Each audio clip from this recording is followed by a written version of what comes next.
اسلام میں بالکل نہیں ہے. اسلام ان چیزوں سے پاک ہے.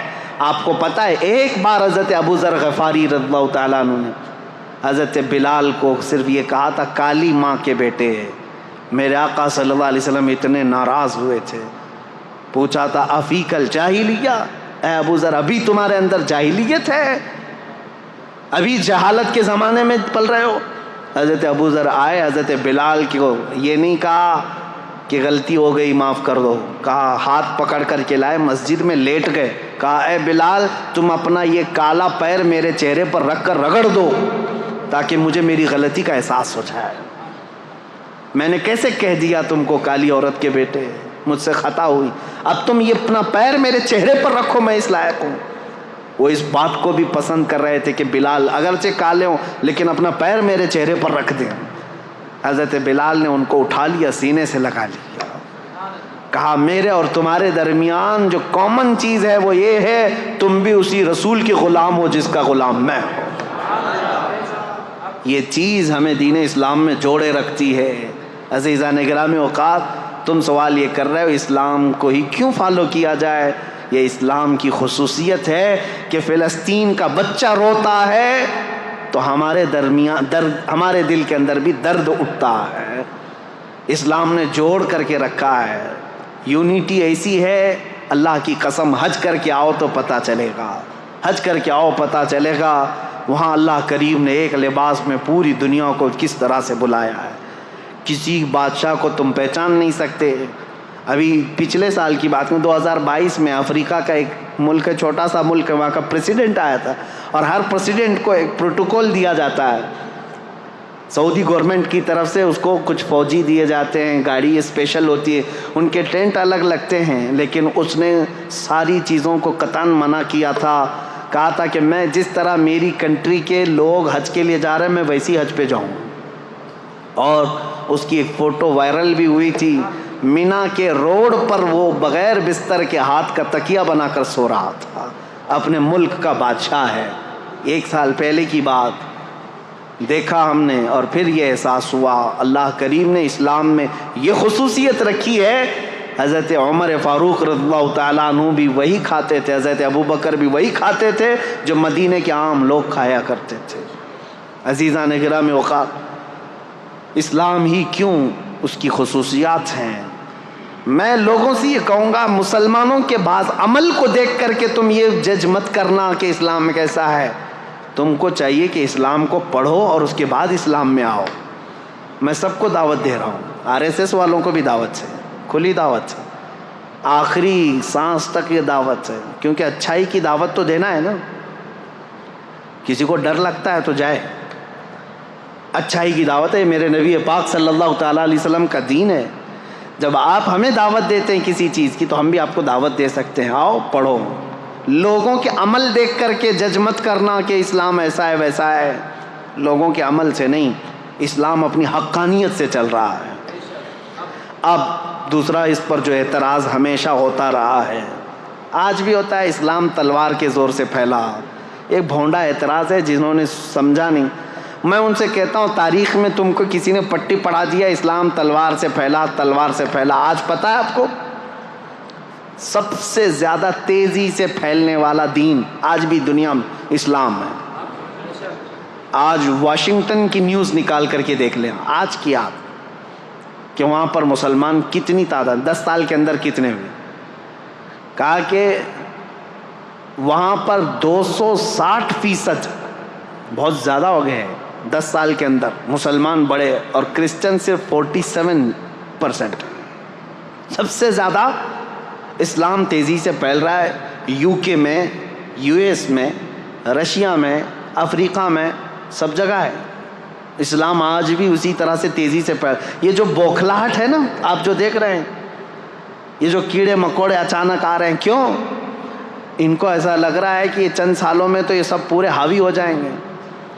ان کے بچے بھی زیادہ ہیں، ان کے عورتوں کو بھی زیادہ کرنے کی اجازت ہے، 4 ہیں. وہ دیکھتے نہیں، وہ پاگل کتا کہتا تھا کہ 2029 میں تو ہندوستان کا پردھان منتری مسلمان ہو جائے گا. یہ ڈر ستا رہا ہے، خوف ستا رہا ہے، اتنے مسلمان ہو جائیں گے، اتنے مسلمان ہو جائیں گے. اب میں یہ باتیں اس لیے کر رہا ہوں کہ ان کو یہ پتہ ہے کہ مسلمان آج بھی بڑھ رہے ہیں. ٹھیک ہے, ان کا ہی کہنا ہے. مسلمانوں کی تعداد بہت زیادہ ہو گئی, ہندوستان کی بھی بات کر رہے ہیں, یو ایس میں بھی بات کر رہے ہیں, رشیا میں بھی, سب جگہ پر. اب میں آپ سے پوچھتا ہوں ان لوگوں سے جو کہتے ہیں اسلام تلوار کی زور سے پھیل رہا ہے, تو مجھے بتاؤ یو ایس میں کون تلوار لے کر کے گھوم رہا ہے اسلام پھیلانے کے لیے؟ رشیا میں کون تلوار لے کر کے پھیلا رہا ہے اسلام؟ یو کے میں کون پھیلا رہا ہے؟ ارے میاں آج تو بالکل الٹا مسئلہ ہے. تمہاری ساری میڈیا لگ گئی ہے ہمیں دہشت گرد ثابت کرنے پر, باوجود اس کے لوگ جوک در جوک اسلام میں داخل ہو رہے ہیں. ہالینڈ کا وہ شخص آپ کو پتا ہے جو چند سالوں پہلے کہتا ہے کہ میرے نزدیک سب سے برا دین دھرم اسلام تھا, سب سے برا دین, اور سب سے برے لوگ میرے نزدیک مسلمان تھے. آج وہ الحمدللہ مسلمان ہے, اور میرے آقا صلی اللہ تعالیٰ علیہ وسلم کی سیرت پر پوری کتاب لکھ رہا ہے. آپ کو پتہ ہے افریقہ کا ایک عیسائی اس سال حج پر آیا ہوا تھا, عیسائی پادری تھا, جس نے کہا تھا کہ میرے فالوور میں 1 ملین لوگ ہیں عیسائی. اس نے خود کہا آج میں غار ہیرا جو جبل نور پر ہے پہاڑی مکہ میں, اس کی مٹی چوم کر کے وہ رونے لگا, جو پیدائشی عیسائی ہے. میں بتاتا ہوں میرے عزیزو, اس کی بھی کلپ وائرل ہوئی تھی, آپ لوگوں نے دیکھا ہوگا. اس نے کہا کہ میں اس میں فخر محسوس کرتا ہوں, اسلام میں آیا اور سارے لوگوں کو اس دین میں لاؤں گا. مجھے یہ فرق نہیں پڑتا, میرا ٹاپک یہ نہیں ہے. میرا ٹاپک یہ ہے, میں پوچھنا چاہتا ہوں اس عیسائی پادری کی گردن پر کس نے تلوار رکھی؟ اسلام قبول کرو. جھوٹا پروپیگنڈا پھیلاتے ہو کہ اسلام تلوار کی زور سے پھیلا ہے. پریکٹیکل تو کسی کو نظر نہیں آتا. آپ نے کہیں سنا ہے؟ آپ نے کہیں سنا ہے کہ تلوار کی زور سے پھیلایا جا رہا ہے اسلام؟ نہیں ہے. میرے عزیزو, آج تو مسلمانوں کو ٹرول کرنے کے لیے تم نے ہر ہتھ کنڈا اپنا لیا. آتنکوادی یہ ہیں, ریپسٹ یہ ہیں, چور یہ ہیں, بہت زیادہ آوارہ یہ ہیں, نشہ خور یہ ہیں, ساری چیزیں تو تم نے ڈال کر کے رکھی ان کے اوپر الزامات. لیکن جو دین اسلام میں آ رہا ہے میرے عزیزو, وہ ہمارے عمل کی وجہ سے نہیں آ رہا ہے, وہ دین اسلام کی حقانیت کی کشش ہے جو قیامت تک کھینچتی رہے گی لوگوں کو. لوگ اس میں آئیں گے. اذا جاء نصر اللہ والفتح ورأیت الناس يدخلون فی دین اللہ افواجا. میرا رب فرماتا ہے جب اللہ کی مدد آ جائے گی, اے محبوب آپ دیکھیں گے لوگ اسلام میں فوج در فوج داخل ہوں گے, فوج در فوج داخل ہوں گے. RSS کے گوا کے رہنے والے ایک بڑے دانشور آدمی ہیں, انہوں نے کچھ سوالات کیے ہیں مسلمانوں کے متعلق, مجھے جواب دینا تھا. 10 سوالات انہوں نے کیے تھے, لیکن ابھی وہ ہمارے ٹاپک سے ریلیٹڈ نہیں. صرف ایک ہی بات انہوں نے کہا کہ مسلمانوں میں یہ عقیدہ کیوں ہے کہ کافروں کا صفایہ ہو جائے گا, اسلام غالب آ جائے گا, کافروں کا صفایہ ہو جائے گا. جواب صرف اتنا ہے, سمجھنے میں آپ کی غلطی ہو گئی. کافروں کا صفایہ ہو جائے گا, انہوں نے کیا سمجھا؟ قتل کر کے مار ڈالیں گے سب کو. ہاں, ہم بھی کہتے ہیں ہوگا صفایہ, گردنوں کا صفایہ نہیں, شرک اور کفر کی غلاظت کا صفایہ ہوگا. حضور اکرم صلی اللہ تعالیٰ علیہ وسلم کی نسل پاک میں ایک امام آئے گا جس کو امام مہدی کہا جائے گا, اور اس امام مہدی کے فوج اور ان کی تبلیغ پر پھر سب کفار کا صفایہ ہوگا. مطلب یہ نہیں ہے کہ گردنیں مار دی جائیں گی, مطلب یہ ہے کہ دلوں کے اندر جو کفر و شرک کی غلاظت ہے اس کا صفایہ ہوگا, اور پھر شرق سے لے کر غرب تک, شمال سے لے کر جنوب تک, ہر ایک کی لفظ, ہر ایک کی صدا ہوگی لا الہ الا اللہ محمد رسول اللہ. یہ ہمارا کہنا ہے. ہم یہ کہتے ہیں آپ خامخواہ کیوں ڈرے ہوئے ہیں کہ قتل ہو جائے گا؟ ہم قتل کی بات کہیں نہیں کیے کہ صفایہ ہو جائے گا, قتل ہو جائے گا. اور پھر یہ جو پروپیگنڈا پھیلایا جاتا ہے میرے عزیزوں, تلوار کی زور سے پھیلا, تلوار کی زور سے پھیلا. ذرا دامن میں جھانک کر کے دیکھو, تاریخ پڑھ کر کے دیکھو, ہندوستان میں 700 سال تک تھے مسلمان حکومت کرتے ہوئے. اگر روز تلوار لے کر کے بیٹھے ہوتے تو ایک کیڑا بھی نہیں بچتا, بھی کوئی کیڑا بھی نہیں بچتا. سب کو زبردستی اگر داخل کیا گیا ہوتا تو سب 700 سال بہت ہیں, بہت ہیں. میرے عزیزو دین اسلام نے آزاد رکھا تمہیں. آج مندریں بھی باقی 1000 سال پرانی، 800 سال پرانی، 900 سال پرانی. ہندوستان میں وہ مندریں بھی موجود ہیں اور لوگ بھی موجود ہیں، دھرم بھی موجود ہے. ہم نے زور زبردستی کسی کو بلایا ہی نہیں. قرآن میں اللہ فرماتا ہے لا اکراہ فی الدین، دین میں کوئی زور زبردستی نہیں. لیکن قیامت کا دن آنا ہے، فیصلہ تو اس دن ہونا ہے. اب اسلام کی خصوصیات یہ پوچھ رہے تھے کہ کیوں اسلام کو فالو کریں، اور پھر یہ اعتراضات، اسلام تلوار کی زور سے پھیلا. یہ ساری چیزیں ایک پروپیگنڈا ہے میرے عزیزو، پروپیگنڈا ہے. اور حقیقت اگر میں آپ کو بتاؤں، نبی کریم صلی اللہ تعالیٰ علیہ وسلم جتنی جنگوں میں شرکت فرمائے وہ تقریباً 17 ہوتی، 17 غزوات جس میں حضور صلی اللہ تعالیٰ علیہ وسلم بنفس نفیس خود گئے. اور کل جنگوں میں جو لوگ مرے، فوت ہوئے، ان کی تعداد پتہ ہے 252، 250 لوگ مرے ہیں. کتنے؟ 250. اور آپ کو پتہ ہے فرسٹ ورلڈ وار جو ہوئی تھی، فرسٹ ورلڈ وار، اس میں کتنے لوگ مرے تھے پتہ ہے؟ 3 کروڑ لوگ مرے تھے.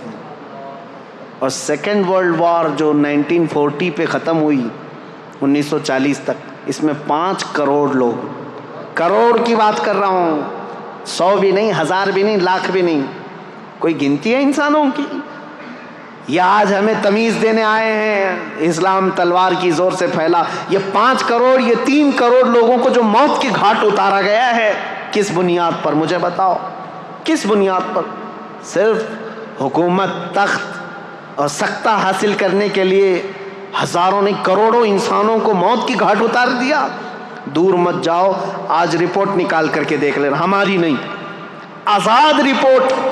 عراق میں پچھلے 20 سال سے کتنے لوگوں کو امریکہ نے مارا ہے.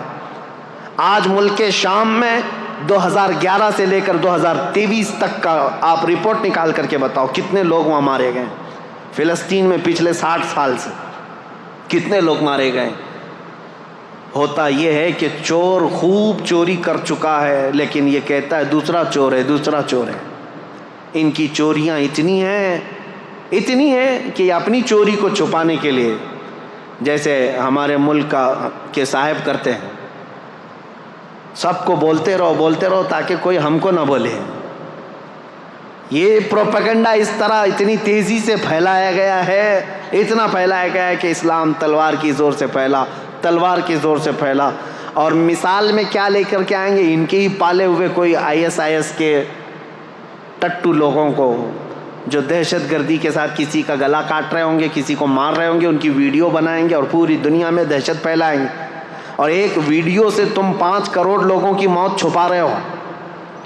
آج پتہ ہے یہ سارا نظام، اگر میں تاریخ کے حساب سے بیٹھوں، کتنی موتیں ہوئی ہیں، تمہاری آنکھیں پھٹی رہ جائیں گی. عراق کی موتیں، ملک شام کی موتیں، ابھی یمن میں، افغانستان میں 20 سال یہ درندوں کی طرح ناچتے رہے پورے نیٹو کی فوجیں، تقریباً 45 کنٹریز کی فوجیں 20 سال تک افغانستان میں کیا کر رہی تھیں؟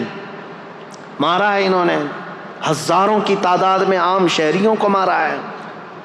اتنی موتیں ہو جانے کے بعد اب سوال کرنے کا حق بھی نہیں بنتا تم کو کہ تم اسلام پر انگلی اٹھاؤ گے، جہاں میرے آقا صلی اللہ تعالیٰ علیہ وسلم کی زندگی پاک میں 17 جنگوں میں کل کتنے لوگ مارے گئے تھے؟ ایک طرف 250 کو رکھو، ایک طرف 8 کروڑ لوگوں کو.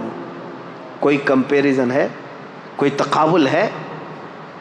میرے عزیزو، تاریخ کی سچائیاں آپ کے سامنے میں رکھنا چاہتا ہوں. اسلام پر اعتراضات کرنے والے کبھی ان چیزوں کو لے کر کے آتے ہیں، کبھی ان چیزوں کو لے کر کے آتے ہیں. بہت سارے اعتراضات ہیں. ابھی قربانی کا وہ گزرا، سعودیوں کے بھی اب نخرے زیادہ ہو گئے، وہ قربانی سے ابھی بچنے کی کوشش کر رہے ہیں. ابھی وہ نیوٹرل بننے کے لیے، ابھی دیکھا انہوں نے اپنا ایک نمائندہ یا ہندوستان بھیجا جو مندروں کی زیارت کرنے آیا ہے. یہ وہی ظالم لوگ ہیں جو ہمیں اولیاء اکرام کے مزارات پر جانے پر شرک کے فتوے لگاتے تھے. آج ان کا سب سے بڑا امام آیا ہوا ہے ہندوستان میں، جو دلی کے اور پتہ نہیں کہاں کی مندروں کی زیارت کرنے آیا ہے، اور بڑے شوق سے زیارت کر رہے ہیں اور تاریخ سمجھ کر کے. اور وہاں میرے آقا صلی اللہ تعالیٰ علیہ وسلم کے آثار کو مٹا کر کے رکھا ہے شرک اور بدعت کے نام پر. خیر وہ بات الگ ہے. یہ نیوٹرل بننے کے لیے، لوگوں کی واہواہی لینے کے لیے اب قربانی کے مسئلے پر بھی آ گئے ہیں. اس سال حج کے دوران ہم نے دیکھا ہے قربانیوں کا کیا کیا سلسلہ ہوتا ہے. بہرحال میں یہ کہہ رہا ہوں، یہ جگہ جگہ سے یہ بات اٹھاتے ہیں. اسلام اگر اتنا ہی اچھا ہے تو اتنے جانوروں کو کیوں کاٹ دیا جاتا ہے بقرعید دن؟ ہر مسلمان مالک کے نصاب جو ہے بکرے کو کاٹتا ہے، گائے کو کاٹتا ہے، بھینس کو کاٹتا ہے، اونٹ کو کاٹتا ہے، جو جائز جانور ہیں ان میں. اب تو ہم یہاں پر گائے نہیں کاٹتے، لیکن جو بھی کاٹتے ہیں اس کا اتنا واویلا مچایا جاتا ہے. پتہ ہے یہ جانور کیوں کاٹے جاتے ہیں؟ یہ ہمارا دینی فریضہ ہے، لیکن حقیقت میں آپ کو بتاؤں، ایسے لوگوں کا یہ اعتراض ہے، ان کو کبھی دوسرے گھر نہیں نظر آتے. یہودی دین میں بھی قربانی ہے، عیسائیوں کے دین میں بھی قربانی ہے، ہندوؤں میں بھی قربانی ہے. ان کے ابھی یہاں بلی چڑھانا ہے. بلکہ یجروید میں ہے، وید ہیں ان کے 4، سام وید، اتھر وید، یجروید، رگ وید. یجروید کے اندر یہ بات موجود ہے آج بھی کہ بھگوان کو کون کون سی چیزیں پسند ہیں. اس میں کئی جانوروں کے نام ہیں، اور خود رام کے بارے میں رامائن میں لکھا ہوا ہے کہ وہ ہرن کا شکار بہت شوق سے کرتے تھے. آج کرتے تو شاید بہت لمبا کیس ہوتا. ہاں ہرن کیونکہ ہمارے ہاں غیر قانونی ہے، اس کا شکار نہیں ہو سکتا. میرے عزیزو، جانوروں کی بلی اور قربانی ہر دھرم میں ہے، ہر دین میں موجود ہے، لیکن نظر صرف اسلام.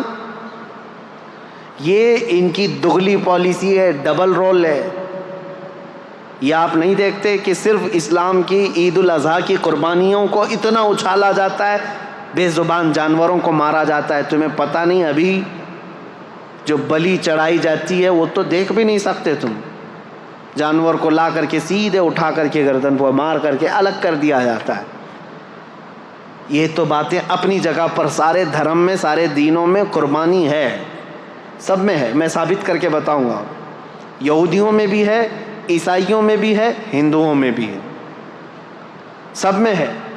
لیکن ان کو پاپ جو لگتا ہے وہ صرف مسلمانوں کا عمل لگتا ہے. اور تو اور میرے عزیزوں، اسلام پر اعتراض کرنے والے سال بھر میں ایک دن قربانی کرتے ہو نا، ایک دن قربانی کرتے ہو. ان سے میں پوچھتا ہوں ذرا ڈیٹا نکال کر کے بتاؤ، میک ڈونلڈ والا کتنے کاٹتا ہے، KFC والے کتنے کاٹتے ہیں؟ یہ شدھ شاکاہاری لوگوں سے پوچھ رہا ہوں. تم نے اپنے ملک میں ان کو پرمیشن دے کر کے رکھا ہے. یہ ملٹی نیشنل کمپنیاں ہیں، تمہیں پتہ ہے پر ڈے کئی لاکھ گائے میک ڈونلڈ والا کاٹتا ہے.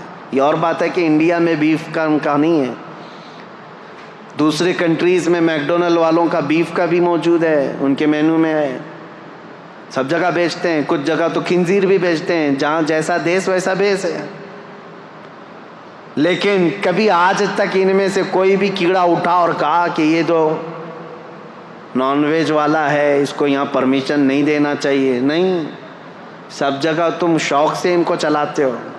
وہی اگر کسی مسلمان کی دکان بھی ہو جائے تو تعصب اتنا بڑھ گیا ہے، زہر اتنا بڑھ گیا ہے، کہہ رہے یہ مانساہاری ہے، یہ تو نان ویج ہے، اس کو ہٹاؤ یہاں سے، پاپ لگ جائے گا. میرے عزیزو، یہ ڈبل پالیسی کا اور یہ جو 2 چہرے والا مسئلہ ہے، یہ میں آپ کے سامنے رکھنا چاہتا ہوں. آج میری تقریر جو ہو رہی ہے وہ پوری ریکارڈ ہے، اور مجھے پتہ ہے ہمارا مجمع جو سن رہا ہے، میں نے شروع میں ہی کہا میں آپ کے لیے نہیں. آپ الحمدللہ اس عقیدے سے وابستہ ہیں کہ میرے نبی کریم صلی اللہ تعالیٰ علیہ وسلم کا فرمان عالی شان ہمارے لیے زندگی کا آخری حرف ہے، اس کے بعد ہم سوچ بھی نہیں سکتے. ہمارا عقیدہ مضبوط ہے الحمدللہ. ہم دین اسلام کو حق سمجھ کر کے چل رہے ہیں، اس کے ہر مسئلے کو حق سمجھتے ہیں. میں ان لوگوں کو آج مخاطب کر رہا ہوں جن کے دلوں میں شکوک و شبہات ہے. اسے بہت سارے 40 سوالات کے اعتراضات میں لے کر کے آ جایا تھا، بہت لمبا ٹائم گیا. 40 طرح کے ان کے سوالات ہیں جو ایتھیسٹ لوگ بھی کرتے ہیں اسلام کے بارے میں. انشاءاللہ بیچ بیچ میں جب موقع ملے میں آپ کو بتاتا رہوں گا اسلام میں قربانی کیوں ہے، اسلام میں زیادہ بیویاں کیوں ہیں. اور یہ سب سوالات ایسے ہیں جو ان کے جیب میں خود موجود ہیں، خود کرتے ہیں. سوال اسلام کے ساتھ ہے۔ یہ آج اتنا پروپیگنڈا پھیلا ہے۔ نبی کریم صلی اللہ تعالیٰ علیہ وسلم نے ماں عائشہ صدیقہ سے نکاح بہت چھوٹی عمر میں کیا، جب ان کی عمر 9 سال کی تھی۔ عربوں میں رواج تھا اور اس کو کوئی اگر عیب سمجھتا تو سب سے پہلے مکہ کے وہ کافر جو حضور کو عیب لگانے کی کوشش کرتے ہیں، ان میں سے کوئی انگلی اٹھاتا اور کہتا یہ کیا کر دیا آپ نے، اور بہت واویلا مچاتے۔ لیکن عربوں میں سے ایک نے بھی نہیں کہا حضرت عائشہ کی شادی پر، کیونکہ ان کو پتا تھا یہ نارمل چیز ہے، کامن چیز ہے، اور یہ کامن چیز ہے۔ اسی لیے تو یہاں مہابھارت میں بھی موجود ہے، رامائن میں بھی موجود ہے، گیتا میں بھی ہے۔ بہت ساری شادیاں ایسی ہیں جن کا ذکر کروں تو کئی لوگوں کو تکلیف ہو جائے گی۔ ہاں،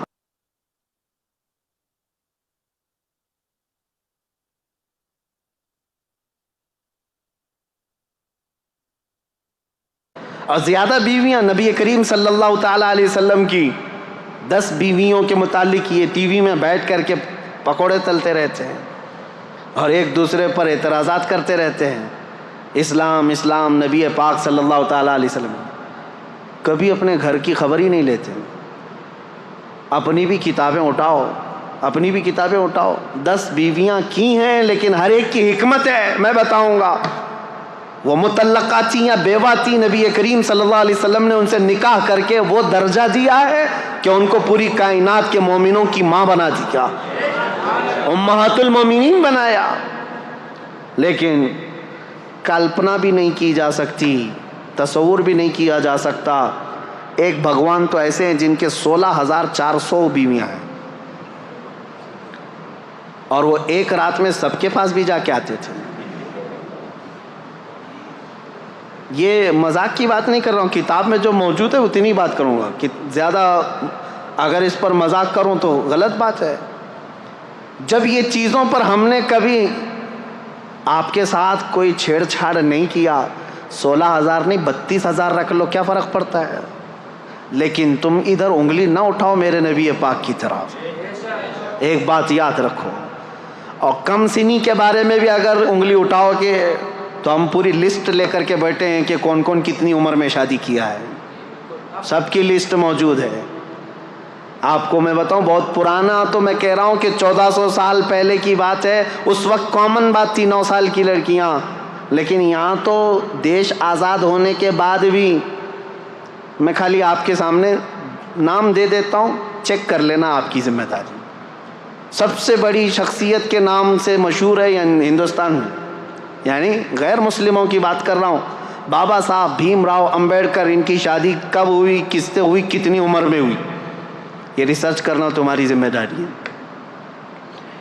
رویندر ناتھ ٹیگور، جس کے ذریعے سے جن گن لکھا گیا ہے، جو پورے ہندوستان کا قومی ترانہ ہے آج، نیشنل اینتھم، اس کے رائٹر رویندر ناتھ ٹیگور۔ جا کے معلوم کرنا اب تمہاری ذمہ داری ہے، کب شادی کیا، کس سے کیا اور کتنی عمر میں کیا۔ یہ تو 100 سال سے پہلے کے لوگ نہیں ہیں، ابھی کے ہیں۔ ان کے گھروں میں جو شادی ہو کر کے آئی لڑکیاں، وہ 15 سال سے کم کی ہیں، 10 سال کی ہیں، کوئی 12 سال کی ہیں، اور تم 1400 سال پہلے کے اعتراضات اٹھاتے ہو۔ نبی کریم صلی اللہ تعالیٰ علیہ وسلم نے ماں عائشہ صدیقہ سے 9 سال کی، ابھی تو 2 ہی مثالیں دیا، پوری لسٹ موجود ہے ہمارے پاس۔ صرف اتنا میں کہنا چاہتا ہوں، اسلام کے متعلق ٹھنڈے دل سے سوچو، کائیں کائیں چلانے سے یا کتے کی طرح بھونکنے سے تمہیں ہدایت کبھی نہیں ملے گی۔ اسلام کو بہت سارے لوگوں نے پڑھا ہے، اور الحمدللہ جب دل نرم ہوا ہے تو انہوں نے بھی پکار کر کے کہا ہے۔ آپ کو پتہ ہے ایک بہت بڑا رائٹر ہے، انگلش رائٹر، بہت بڑا رائٹر ہے، جارج برنارڈ شاہ۔ اس نے کہا ہے میں نے پورا ریسرچ کر کے دیکھ لیا، دنیا میں اسلام سے بہترین قانون کسی کے پاس ہے ہی نہیں، اسلام سے بہترین قانون کسی کے پاس نہیں۔ اور اس نے یہ سب سے بڑی بات کہی کہ ریولیوشن جو دنیا میں آتے ہیں، کبھی لینن کا ریولیوشن آیا اور کبھی اسٹالن کا آیا، کبھی جو ہے بات چلتی رہی کس کی، آئنسٹائن کے سائنس کا نظریہ پھیلتا رہا، سب کے ایک ریولیوشن آئے ہیں، سب سائنٹسٹ بھی اپنے اپنے نظریات لے کر کے آئے ہیں۔ لیکن آپ کو پتہ ہے اس نے کہا ان کے ریولیوشن 100 سال 200 سال کے بعد ٹھنڈے پڑ گئے. سوشلزم، مارکسزم، کمیونزم، یہ سب چیزیں جو ہیں ریولیوشن کے طور پر آئے، حکومت چلانے کے طریقے لے کر آئے، لیکن ٹھنڈے پڑتے گئے. ان کی شخصیات جب چلی گئیں. جارج برنارڈ شاہ کہتا ہے لیکن ایک ریولیوشن آیا مدینے سے، اور وہ ریولیوشن ایسا ہے کہ اس کے بانی محمد صلی اللہ تعالیٰ علیہ وسلم 63 سال کے بعد وفات کر گئے، لیکن اس ریولیوشن کو میں آج دیکھ رہا ہوں 14 صدیاں گزر گئی، ہر آنے والے بچے کے اندر ان کا امپلیمنٹ ویسا ہی نظر آتا ہے جیسے مکہ کے مسلمانوں کا رہا ہوگا. آج بھی یہ اپنے دین کے لیے مر مٹنے کو تیار ہیں، آج بھی اپنے رسول سے ویسی محبت کرتے ہیں. نہ انہوں نے دیکھا، نہ ان کے باپ نے دیکھا، نہ دادا نے دیکھا، تقریباً ان کی 7 پیڑھیوں نے نہیں دیکھا ہوگا، لیکن محبت ایسی کرتے ہیں کہ ہر رات سوتے بھی ہیں تو تمنا یہی لے کر آج خواب میں میرے آقا تشریف لائیں. یہ حقیقت ہے یا نہیں مسلمانوں؟ یہ میری بات نہیں، یہ جارج برنارڈ شاہ ایک رائٹر ہے انگلش انگریز، وہ کہتا ہے اتنا بڑا ریولیوشن میں نے نہیں دیکھا جو 1400 سال تک چلتا آ رہا ہو. اور آج وہ رسول نہیں ہے، وہ صحابہ نہیں ہیں جو ان کے کیمپینین تھے، ان کے ساتھی تھے، ان کے خلیفہ نہیں ہیں، لیکن اس کے باوجود خاموش دیواروں سے ایسا لگتا ہے اسلام ابھی بھی پھیل رہا ہے. یورپ میں، امریکہ میں، افریقہ میں کون ہے جو جمال مصطفیٰ دیکھ کر کے آ رہا ہو؟ کوئی ہے نہیں. نہ صحابہ کو دیکھا، نہ اولیاء کو دیکھا. اس وقت کے فتنوں کے زمانے میں بھی لوگ اسلام میں داخل ہو رہے ہیں. میں کہتا ہوں یہ میرے آقا کا لایا ہوا ریولیوشن، انقلاب ایسا ہے جو آج تک نہیں بلکہ قیامت تک قائم رہنے والا ہے، اور یہ سب پر غالب آ کر کے رہے گا انشاءاللہ. سوالات، اعتراضات بہت سارے ہیں. اسلام میں 4 شادیاں کیوں؟ اس کا میں نے بتا دیا. عورتوں کی تعداد زیادہ ہے اور ان عورتوں کو آوارہ ہونے سے بچانا بھی ضروری ہے. اس کے لیے ایک سسٹم دیا گیا ہے، کیونکہ اسلام فلی لائف سسٹم ہے. اور اس کے علاوہ کم سنی پر جو اعتراضات کرتے ہو، اور اس کے علاوہ بہت ساری چیزیں ایسے اعتراضات کرتے ہیں، مرنے کے بعد دوبارہ زندہ ہونے کا عقیدہ کیوں ہے، یہ ساری چیزیں اسلام میں کیوں؟ میرے عزیزو، یہ ہونا بہت ضروری ہے. اگر آخرت کا تصور نہ رہے تو ہر کوئی آزاد کھلے طور پر ناچتا رہے گا جیسے وہ ناچ رہے ہیں. شراب پی لیا، زنا کر لیا، ڈر کسی کا نہیں ہے. اور زیادہ سے زیادہ کچھ لوگ ڈراتے ہیں یہ کہہ کر کے کہ اچھے کام کرو تو ٹھیک ہے، برے کام کرو گے تو اگلے جنم میں چوہا پیدا ہو جاؤ گے، کتا پیدا ہو جاؤ گے. اتنا ہی ڈر ہے. وہ دیکھتے نہیں، ان کا مذاق بھی چلتا رہتا ہے. کبھی یمراج کو دھوکہ دے دوں گا. ہاں، یہ موت کے فرشتے کے متعلق جو عقیدہ ہے وہ اس لیے کہ اتنا ہلکا بنا کر کے پیش کر دیا تم نے، اتنا ہلکا بنا کر کے کہ کچھ نہیں ہونے والا ہے. میرے عزیزو، اسلام آخرت کا ایسا مضبوط عقیدہ دیتا ہے، ایسا مضبوط عقیدہ کہ آپ مشرق سے لے کر مغرب تک، شمال سے جنوب تک پوری دنیا میں گھومو، کسی بھی مسجد میں جاؤ، مسلمان جب مسجد میں جا کر اللہ اکبر کہہ کر رکعت باندھتا ہے، اس کی نظریں ایسی سیدھی ہو جاتی ہیں، کوئی اسے پکارے تو بھی نہیں دیکھتا، کوئی اسے چلائے تو بھی نہیں دیکھتا. اس کی نظر ایک ہی طرف ہے، وہ اللہ کے قرب کی طرف بڑھنا چاہتا ہے. میں اس سے یہ پوچھتا ہوں دوسروں سے، یہ اس کے اندر مطمح نظر، محور، مرکزیت کس نے پیدا کیا؟ یہ عقیدہ آخرت ہے. اس کا عقیدہ یہ ہے میرا رب مجھے دیکھ رہا ہے. ٹھنڈیوں کے دنوں میں بستر چھوڑ کر کے اگر نماز کے لیے آتے ہو، یہ عقیدہ ہے کہ آخرت میں مجھے حساب دینا ہے. کسی کا مال نہیں کھاتا آدمی تو اس لیے کہ آخرت میں مجھے حساب دینا ہے. وہ کہتے ہیں حساب تو یہاں پر بھی اللہ دے سکتا تھا، وہاں کیوں؟ ایک سوال یہ بھی ہے، اللہ اگر چاہے تو یہیں پر حساب لے لیتا، برے لوگوں کو یہاں مار دیتا اور اچھے لوگوں کو یہاں اچھائی دے دیتا. نہیں میرے عزیزو، یہ انسان کی جان ایسی ہے، کچھ بندے ایسے ہیں جو اتنے گناہ کر چکے ہیں، ان کو موت بھی دے دو تو سزا پوری نہیں ہوتی. صحیح کہہ رہا ہوں؟ کچھ کتے ایسے ہیں جن کو 100 بار مارو تو بھی سزا پوری نہیں ہوتی. ان سے ہی پوچھو، ہٹلر نے جرمن کا تاناشاہ، جس کے بارے میں مشہور ہے کہ 50 لاکھ یہودیوں کو مار ڈالا، چیمبر میں ڈال کر کے مارا. اس کا ذکر کرنے بھی نہیں دیتے یہودی، ہولوکاسٹ کا پکڑ کے لے جائیں گے، کچھ بھی کریں گے. یہ ہماری تقریر بھی سنتے ہیں. اور ہمیں پھر وہاں پر بیت المقدس جانے نہیں دیتے. بہرحال انشاءاللہ العزیز ایک دن آئے گا جب ہمارے اس قبلہ اول پر اسلام کا پرچم لہرائے گا انشاءاللہ. ہمارے خطبے بھی ہوں گے, ہماری نمازیں بھی ہوں گی انشاءاللہ. میں ان سے پوچھتا ہوں 50 لاکھ لوگوں کو مارا, چلو آج پکڑ کر کے ہم لا کر کے دے دیتے ہٹلر کو, کیا سزا دو گے؟ کیا سزا دو گے اس کو؟ 50 لاکھ لوگوں کو مار. تم خوب غصے میں جل کر کے کیا کرتے؟ اس کو بھی چیمبر میں ہی ڈال کے مارتے. ہاں, اس کو بھی مار ڈالتے, مر جاتا تو ہو گیا. ایک یہودی کو مارنے کی سزا ہو گئی ہے, باقی اتنے جو 50 لاکھ کے قریب ہیں, ایک کو مارنے کی سزا, تو ایک کو مار دیا تم نے. اس کو تو سزا ملنی چاہیے تھی 50 لاکھ لوگوں کے مارنے کی.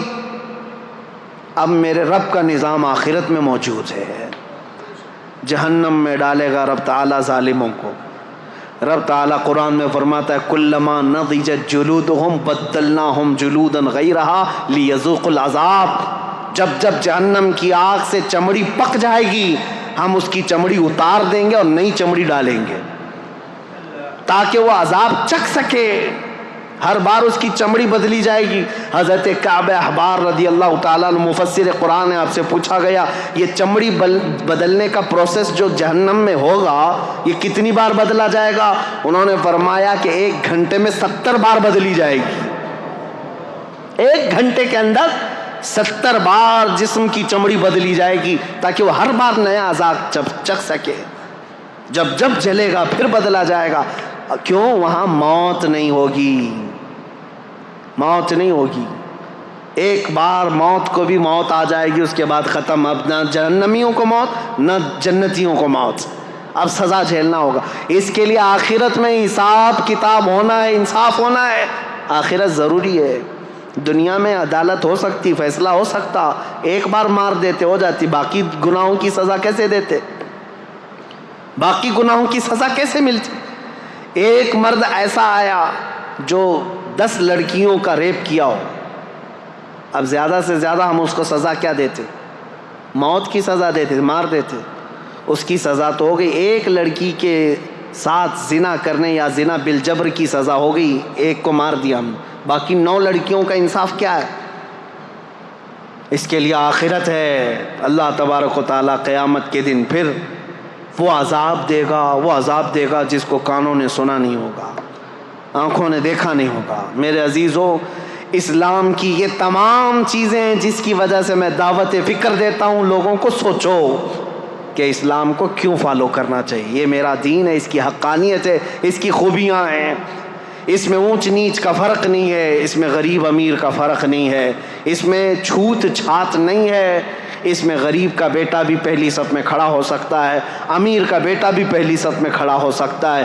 حج بیت اللہ کے لیے جانے کے لیے کسی کا کوئی امتیاز نہیں. یہاں پر اگر کوئی اعلیٰ ذات والا ہے وہی پوجا کرے گا, وہی بھگوانوں کو چھو سکے گا, چنڈال دلیت چھو نہیں سکے گا. میرے دین میں یہ نہیں ہے. تمہارے ہاں ایسا ہے, چاہے نیکوکار ہو کہ پرہیزگار ہو یا گنہگار ہو, جب وہ خانہ کعبہ کے قریب پہنچے حجر اسود کو گنہگار بھی چومتا ہے, پرہیزگار بھی چومتا ہے. دونوں کے لیے کھلا ہوا میدان ہے. خانہ کعبہ کو لپٹ جانا ہے, سب کے لیے کھلا دروازہ ہے. میرے نبی پاک کے آستانے پر جانا ہے, وہاں نہ بادشاہ دیکھا جاتا ہے نہ فقیر دیکھا جاتا ہے, ہر ایک کا سلام قبول کیا جاتا ہے. بلکہ میں تو آپ کو بتاؤں, ہزاروں نہیں لاکھوں لوگ وہاں پر سلام پیش کرتے ہیں. ایک وقت کا واقعہ مجھے یاد آتا ہے. ایک خاتون وہ کہتی ہے کہ حضور کی بارگاہ میں گئی, عورتیں جہاں سے سلام کرتی ہیں ساری عورتیں سلام کر رہی تھیں. کچھ عالمہ عورتیں تھیں, وہ میرے آقا کو اچھے اچھے لقب سے سلام کر رہی تھی. الصلاۃ والسلام علیک یا خاتم النبیین, یا رحمت للعالمین, یا شفیع المذنبین, یا انیس الغریبین. یہ جو عورت تھی یہ دیہات کی رہنے والی, گاؤں کی, پڑھی لکھی نہیں تھی. اس کو غم لاحق ہوا کہ میں بھی پڑھی لکھی ہوتی تو اچھا سلام کرتی میرے آقا کو, اور رونا آ گیا اور اس نے کہا السلام علیکم یا رسول اللہ. اتنا کہہ کر کے اپنے آنچل سے آنسو پوچھتے ہوئے اپنی قیام گاہ پر اپنے گھر پر آ گئی, سو گئی روتے ہوئے اور کوستی رہی. میری جہالت کو برا ہو, بچپنے کو برا ہو کہ میں پڑھی لکھی نہیں, آج پڑھی لکھی ہوتی تو میرے نبی کو اچھا سلام کر سکتی تھی. آئی, سو گئی روتے روتے. قسمت بیدار ہوئی، خواب میں میرے آقا تشریف لائے، نبی کریم صلی اللہ تعالیٰ علیہ وسلم تشریف لائے۔ آتے ہی آپ نے فرمایا، میرے آقا نے، اے خاتون بڑی دور سے آئی، آج لاکھوں لوگوں نے مجھے سلام کیا لیکن ان سب میں مجھے سب سے اچھا تیرا سلام لگا، اس لیے کہ دل کی گہرائیوں سے سلام کیا تھا۔ اس لیے میرے عزیزو، میرے مصطفیٰ کے دربار میں نہ اونچ نیچ دیکھا گیا ہے، نہ امیر غریب دیکھا گیا ہے، نہ فقیر بادشاہ دیکھا گیا ہے، نہ ذات پات دیکھی گئی ہے۔ جو جہاں سے آیا وہ میرے مصطفیٰ کریم کے سمندر میں جم گیا۔ حبشہ سے بلال آئے، روم سے صہیب آئے، فارس سے سلمان آئے، عرب سے خالد بن ولید آئے، لیکن یہ سارے ملکوں کے میرے آقا کے مدینے میں ایسے جمع ہوئے جیسے ایک ماں سے پیدا ہوئے چار بھائی بھی اتنی محبت نہیں کرتے تھے جتنا میرے آقا کے صحابہ میں میرے آقا نے محبت ڈال رکھی۔ یہ میرے دین کی خصوصیات ہیں، یہ میرے دین کی خصوصیات ہیں۔ اس لیے میں کہوں گا لوگوں کو لا کر کے دکھاؤ اس کے مثل کوئی چیز ہو جس دین نے اتنے اعلیٰ قسم کی چیزیں دی ہوں۔ آج بھی بچیوں کے حقوق کے لیے دنیا لڑ رہی ہے، عورتوں کے حقوق کے لیے۔ یہ پروپیگنڈا ہے، یہ جھوٹی باتیں، یہ مکاری کی باتیں ہیں۔ یہ صرف اور صرف ہماری عورتوں کو جانور بنانا چاہتے ہیں اور کچھ نہیں۔ آزادی آزادی، ان کے ہاتھوں میں پلے کارڈ دے کر کے ان کو سڑکوں پر اتارتے ہیں اور کہتے ہیں آؤ تم بھی۔ چار دیواری ہماری زندگی نہیں۔ پاکستان میں کچھ عورتیں ایسی باہر آئیں، پلے بورڈ پر لکھا ہوا ہے، ہورڈنگز لے کر کے آئی ہیں، چار دیواری ہماری زندگی نہیں، میری مرضی میری زندگی۔ ان عورتوں کو کون بہکا رہا ہے؟ یہ وہی عیاش قسم کے لوگ جنہوں نے عورتوں کو کتوں سے زیادہ اہمیت نہیں دی۔ یہ صرف اپنے ہوس کا نشانہ بنانا چاہتے ہیں، ان کو ننگا کر کے اسٹیج پر لا کر نچاتے ہیں۔ عورتیں یہ سمجھتی ہیں یہ آزادی ہے میری۔ یہ آزادی کون سی خاک آزادی ہے جو تم ہر رات دوسرے مرد کی زینت بن جاتی ہو، ہر رات کسی مرد کے بستر کو گرم کرنے لگ جاتی ہو؟ یہ کون سی آزادی ہے؟ عزیزان گرامی، یہ عورتوں کے حقوق نہیں، عورتوں کے حقوق میرے دین سے پوچھو۔ اسلام نے کیا دیے ہیں؟ میرے آقا نے فرمایا اگر ایک بیٹی بھی ہو صحیح طریقے سے پرورش کر کے نکاح کر کے دے دیا، حضور فرماتے میری شفاعت اس پہ واجب ہے، میں اس کو جنت میں لے کر کے جاؤں گا۔ بیوی کو ایک لقمہ حلال کا کھلایا، میرے آقا نے فرمایا صدقے کا ثواب ہے۔ نبی کریم صلی اللہ تعالیٰ علیہ وسلم نے عورتوں کے حقوق یہاں تک بڑھا دیے، فرمایا الجنت تحت اقدام الامہات، اے لوگو تمہاری جنت تو تمہارے ماؤں کے قدموں کے نیچے ہے۔ عورت کو نہیں بڑھایا تو اور کس کو ہے؟ آج وہ لوگ سوال کرتے ہیں جو عورتوں کو جانوروں کی طرح جینے پر مجبور کر رکھا ہے۔ بہرحال میری یہ گفتگو طویل ہوتی چلی جائے گی۔ یہ قصہ لطیف ابھی نہ تمام ہے، جو کچھ بیاں ہوا وہ آغاز باب تھا۔ آپ لوگوں کا بہت بہت شکریہ۔ اس ویڈیو کو لائک کریں، چینل کو سبسکرائب کریں اور اپنے دوستوں تک شیئر کریں تاکہ میں اور بھی اچھی ویڈیو لا سکوں آپ لوگوں تک۔ اللہ حافظ۔